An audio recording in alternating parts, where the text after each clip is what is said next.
Hi, hello, mabuhay! Nandito kami ngayon sa Imus, Cavite para puntahan ang natuklasan naming quality yet affordable at trusted na dealership ng trucks at buses for over 30 years. Kaya let's go! Malapit nga pala sila sa City Mall at tapsihan ni Lolo Boy.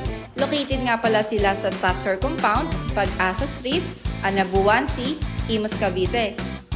Dire-diretsuhin lang pagkapasok sa Eskinita at beside Sterling Manor Subdivision, makikita nyo na ang kanilang gate.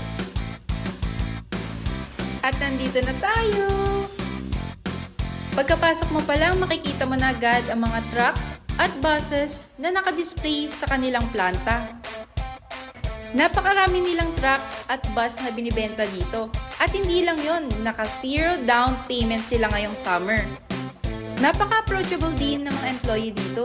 Kapag nag-inquire ka, masisigurado mong well-assisted ka dahil kahit mismong boss ng task force, i-assist ka. Kung usapang pagbabayad naman, di mo need mag-worry.